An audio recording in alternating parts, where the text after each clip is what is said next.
Hello, I'm Florence Klein, and we are going to discover Renato, one of the Mercure HEC nominees for the Europe region. And Renato, you're from Italy. Could you please introduce yourself, give your name, diploma, year, area of expertise? Thanks, Florence, and nice to meet you, and thanks for your question. My name is Renato GIACOBBO SCAVO. I'm MBA 2000, so quite a long time ago, I have to say.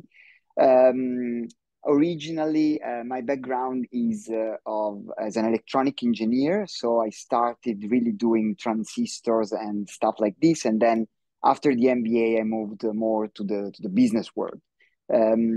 My main experience, I would say, the experience that signed my personal professional background has been working for Bain & Company for 7 years. And there I became an expert of business planning, strategy, and a little bit also of organization. Especially in Italy, I was working for very small and medium companies. That is something very specific of our entrepreneurial landscape. Okay, very good. And can you explain what you do now? I mean, what your company is about? Yeah, after my long experience as a strategy consultant, I decided to become an entrepreneur in 2008. I found my first company a little bit as a crazy project because I was completely alone, and I started really from scratch a company in a sector that was growing very fast at that time. That was the electronic payment environment.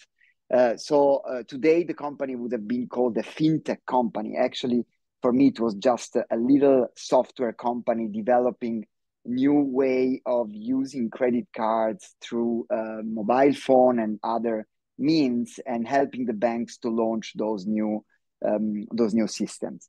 It has been extremely successful. It has been a strange story because I didn't ask for any external equity injection. So I did my company just with my money, and it became profitable very, very quickly.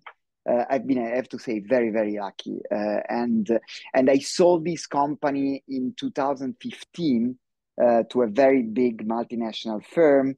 And this was my first, let's say, exit. Now we speak a lot about exits, and this was my first exit.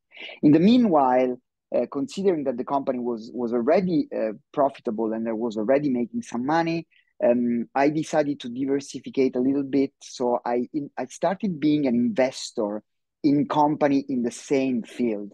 So I co-founded a company called Domex Solution that was working on the loyalty area of the payment system. So again, a technical thing, very software oriented. And we sold this company to a UK bank in a few years.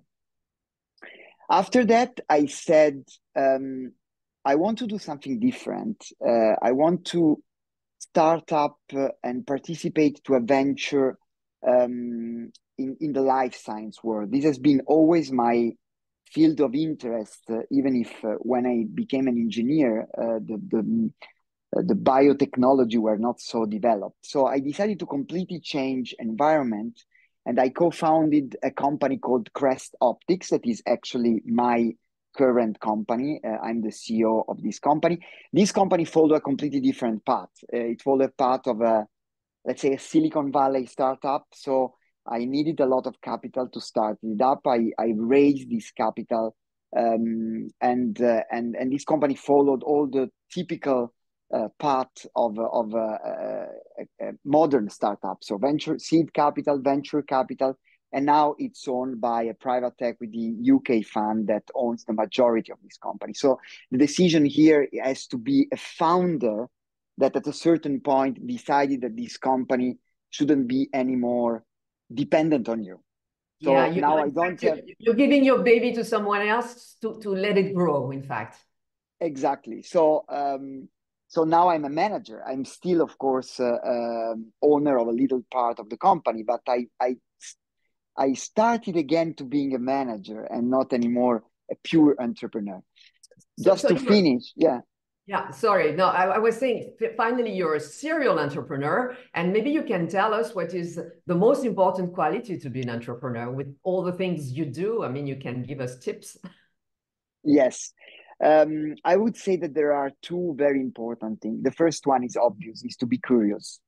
I've always met people that I wasn't sure that they would have been helpful for my job.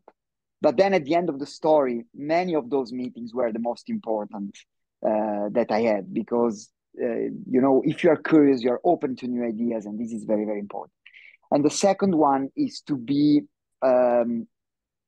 grounded and to recognize the importance of the people and the relationship you have. I mean, companies are made by people, and if you invest the majority of your time in managing the relationship with the people, you get a lot.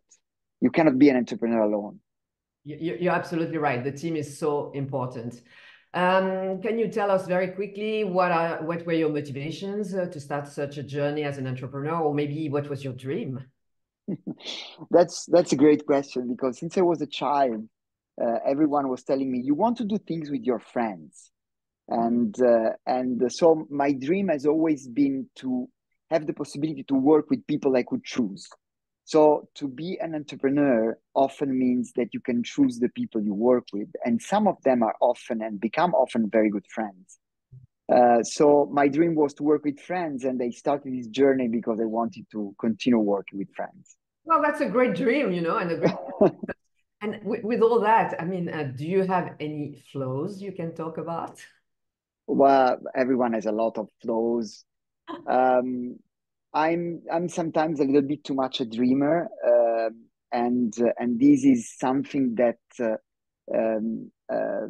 take you off from being grounded. So my flaws is sometimes to dream too much, and people say you cannot ask this to us. This is really too far from what we can really do, and sometimes this is a flaw. Well, to me, it's a quality for an entrepreneur, really, Renato. Thank you so much for sharing with us. And I'm sure this will help the HEC community to discover the person behind the nominee that you are. And once again, congratulations. Thank you. Thanks a lot, Florence. Have a good day.